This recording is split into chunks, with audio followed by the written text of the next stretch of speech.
एक बार को ये फोटो देखो, ये कंपनी यहाँ पे क्लेम कर रही है कि फोन में 16 GB रैम है, लेकिन जहाँ पे 16 GB लिखा हुआ है वहां पे एक छोटा सा स्टार लगा हुआ है। और जहां पे भी आपको ये स्टार दिखे, क्लियरली समझ जाओ कि कुछ तो गड़बड़ जरूर है। चलो एक और देखो, फोन की ब्राइटनेस बताई गई है 1700 निट्स, लेकिन मेजर करने पे आ गई 500। तो इतना बड़ा गैप कैसे आ गया? सो ये जो ऐसी बहकाने वाली मार्केटिंग होती है, आज हम उसको देखेंगे, क्योंकि फोन बेचना है ना, तो टाइम टू टाइम नई नई टेक्निक्स आती रहती हैं। तो आओ फिर सबसे पहले वाले से स्टार्ट करते हैं। आखिर ये वर्चुअल रैम का सीन क्या है? तो वर्चुअल रैम क्या होती है?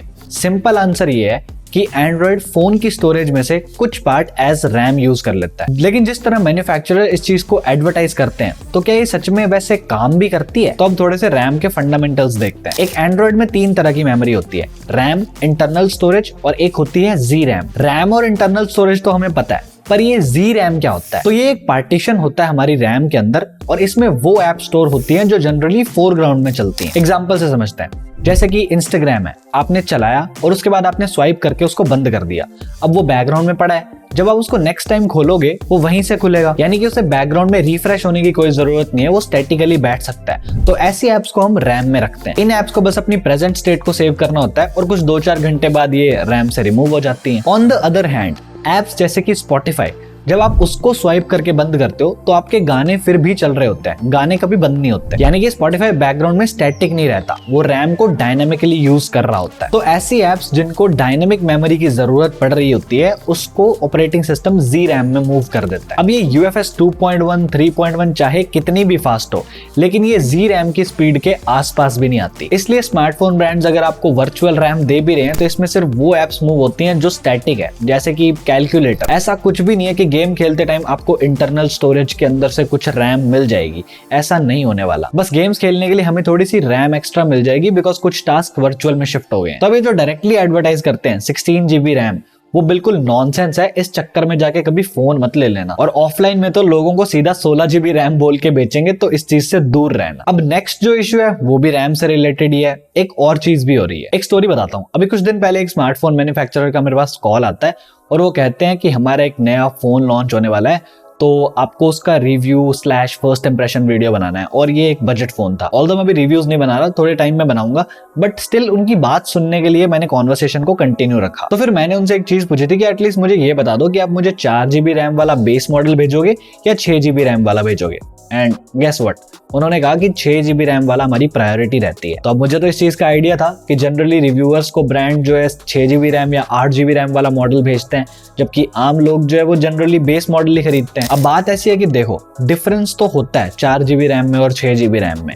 डिपेंडिंग अपॉन योर टास्क आपको ये चीज फील भी होगी कि 4 GB वाला 6 GB के कंपैरिजन में थोड़ा सा स्लो तो होता है। तो अब बात सिर्फ इतनी है कि अगर रिव्यूअर्स 6 GB रैम वाले को रिव्यू कर रहे हैं, तो उनको मेंशन तो करना ही चाहिए, वो तो बहुत लोग करते हैं, लेकिन उनको स्ट्रिक्टली ये बोल देना चाहिए कि 4 GB रैम वाला मॉडल जो होगा वो कंपैरेटिवली थोड़ा स्लो होगा।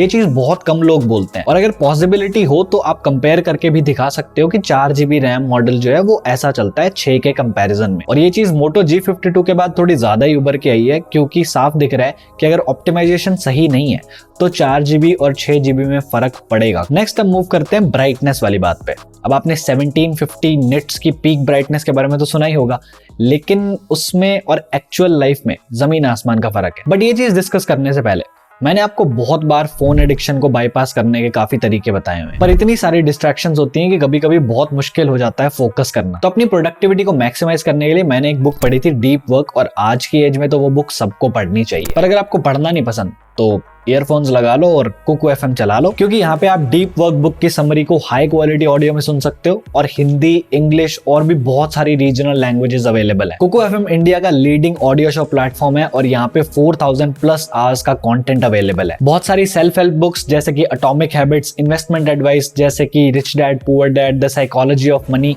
ये सब आपको यहाँ पे हाई क्वालिटी ऑडियो में मिलेंगी। अब वैसे तो इनका एनुअल सब्सक्रिप्शन 399 रुपीज का है, लेकिन आपके लिए अगर आप टेक 50 कूपन कोड यूज करते हो तो आपको ये 50% ऑफ यानी कि 199 में मिलेगा। लेकिन ये डिस्काउंट सिर्फ पहले 250 लोगों को ही मिलेगा।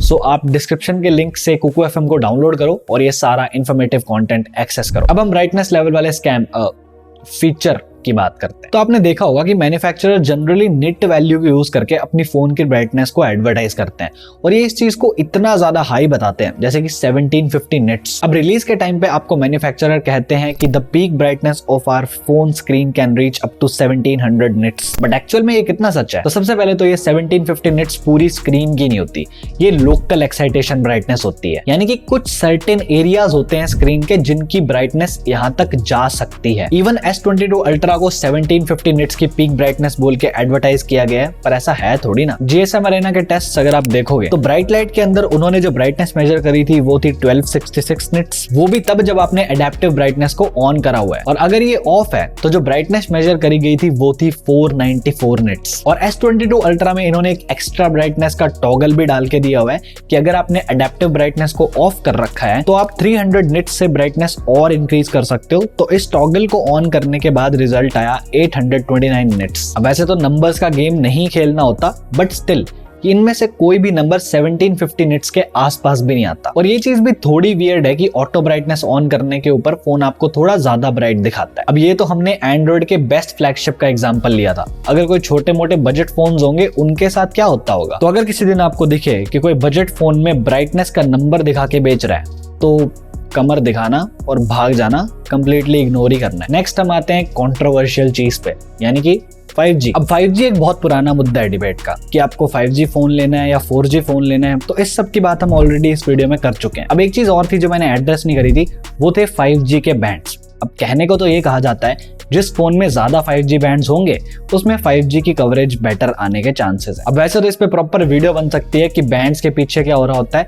बट अगर मैं आपको मोटे मोटे तौर पे बताऊं तो जितने ज्यादा 5G बैंड एक फोन में होते हैं मैन्युफैक्चरर को क्वालकॉम को उतनी ही रॉयल्टी फीस देनी पड़ती है। तो फोन को बनाने की जो कॉस्ट है उसका बहुत बड़ा पार्ट 5G पे ही खर्च हो जाता है। तो अब जो बाकी हार्डवेयर बच गया वो उतना सही नहीं लगेगा क्योंकि बजट ही नहीं है इतना। वैसे तो देखो 5G फोन लेने की जरूरत नहीं है, अनलेस अनटिल आप एक बड़ी सिटी में नहीं हो और आप जल्दी फोन नहीं बदलते, आप 5G को अवॉइड कर सकते हो। पर अगर आपने 5G फोन लेना ही है तो N78 बैंड देख लो बस, क्योंकि मोस्ट प्रोबेबली इंडिया में वही बैंड आएगा बिकॉज वर्ल्ड वाइड वही चल रहा है, तो हमारे कौन सा अलग होता है कुछ। तो बस N78 देख लो, या फिर अगर आपको एक आधा एक्स्ट्रा चाहिए तो N77 देख लो, और किसी के चक्कर में मत पड़ो। और एक चीज, बैंड सॉफ्टवेयर से अपडेट नहीं होते, इस बहकावे में बिल्कुल मत आ जाना कि बैंड सॉफ्टवेयर से अपडेट हो जाते हैं। एक बार OnePlus ने गलती से बोल दिया था, बाद में उन्होंने अपनी स्टेटमेंट खुद ही वापस ले ली, बट ये चीज पॉसिबल नहीं होती। या जस्ट इन केस अगर 1% पॉसिबल भी है तो ब्रांड नहीं करेगा, क्योंकि उनको क्वालकॉम को अलग से रॉयल्टी फीस देनी पड़ेगी उन नए बैंड्स को डालने के लिए। और इसके पीछे सिंपल लॉजिक है, क्योंकि वो आपसे तो पैसे ले नहीं सकता बिकॉज आपने तो अब फोन खरीद लिया है। अब वो एक्स्ट्रा पैसे आपसे कैसे लेगा? उन बैंड्स की रॉयल्टी आपकी जेब से नहीं जाएगी, उनकी जेब से जाएगी, और अपनी जेब से पैसे देके कोई राजी नहीं है। तो यही मान के चलना कि बैंड्स अपग्रेड नहीं होते, और एक मेजर बैंड जो है वो है N78, सेकंड है N77, बाकी बहुत है, इससे ज्यादा देखने की जरूरत नहीं है। अब बात करते हैं फास्ट चार्जिंग की। किसको नहीं पसंद कि उनका फोन आधे घंटे 45 मिनट्स में फुल चार्ज हो जाए, बट जब हम बात करते हैं 120 वॉट 240 वॉट फास्ट चार्जिंग की तो ये लिटरली ओवर हो गया है। ऑल्दो सारी कंपनीज ये क्लेम करती है कि आपकी बैटरीज के ऊपर फास्ट चार्जिंग से बहुत ज्यादा फर्क नहीं पड़ता, लेकिन हमारे पास कोई टेस्ट्स नहीं है जिसको देख के हम ये चीज प्रूव कर सकें। ये डेटा सिर्फ स्मार्टफोन कंपनीज के पास ही है। बट मेरा कंसर्न कुछ और है। देखो, बैटरीज की जो टेक्नोलॉजी है वो बहुत पुरानी है। ये जो लिथियम आयन होगी, लिथियम पॉलीमर होगी, ये बहुत पुरानी टेक्नोलॉजी है। बस तरीके थोड़े चेंज हो गए, जैसे कि अब बैटरीज को एक की जगह 2 में स्प्लिट करके लगा देते हैं ताकि लोड कम पड़े। तो इन जनरल छोटी मोटी एडवांसमेंट्स हुई हैं, बहुत बड़ा इंपैक्ट नहीं आया। On the other hand charging tech हर साल इंप्रूव होते जा रहा है। तो अब सवाल सिर्फ इतना है कि बैटरी टेक पुराना है और चार्जिंग टेक आप हर साल बढ़ाते जा रहे हो, तो इनकी जो कंपैटिबिलिटी है वो कब तक रहेगी? मतलब कि एक लिमिट तो होगी ना जहां पे बैटरीज कहेंगे कि बस यार तुम तो हर साल चार्जिंग स्पीड बढ़ाते ही जा रहे हो, मेरा भी तो सोच लो। अब बैटरीज के रिगार्डिंग नई टेक्नोलॉजीज के ऊपर वैसे तो काम चल रहा है, बट वो फोन्स में कब आएंगी ये नहीं पता। सो ये एक कंसर्न है, क्योंकि जो भी प्रूफ्स हैं वो इन स्मार्टफोन कंपनीज के पास ही हैं। तो हमें ये मानना पड़ेगा कि जो ये कह रहे हैं वो सही कह रहे हैं। अब कब तक मानेंगे वो नहीं पता, बट फिलहाल के लिए तो सही कह रहे हैं। और इससे भी जरूरी बात, इस बैटरी का भी तो थोड़ा ख्याल कर लेना चाहिए कि जितनी देर फोन चार्ज होगा उतनी देर तो कम से कम हम फोन से दूर रहेंगे। अगर आपका फोन 15 मिनट में फुल चार्ज होने लगा तो जो लोगों का स्क्रीन ऑन टाइम अभी 7-8 घंटे चल रहा है उनका 10-12 घंटे होने में कुछ ज्यादा वक्त नहीं लगेगा। इसलिए अगर आपको फास्ट चार्जिंग पसंद है तो 50-60 वॉट तक रखो। वैसे तो मैं जनरली 30 वॉट रिकमेंड करता हूँ, बट ठीक है 60 वॉट तक भी काम चल जाएगा, क्योंकि इससे ऊपर जाओगे तो बैटरी का तो पता नहीं, लेकिन आपके लिए नुकसान जरूर है। तो अब आपने ये सब तो समझ लिया, लेकिन इसके अलावा भी बहुत कुछ होता है, जैसे कि एक्चुअल में फोन को खरीदते कैसे हैं। तो अगर आपको वो देखना है तो वीडियो ये रही, और अगर आपको और ऐसे ही गिमिक्स में इंटरेस्ट है तो इस वीडियो का पार्ट 1 ये रहा। और आप कुकू एफएम को चेकआउट करना मत भूलना, डिस्क्रिप्शन में और पिन कमेंट में लिंक है, आपको 50% ऑफ भी मिलेगा। But for now this is it from my side. Thank you so much for watching. I am Divanshu and I am on leave till the next one. Bye bye.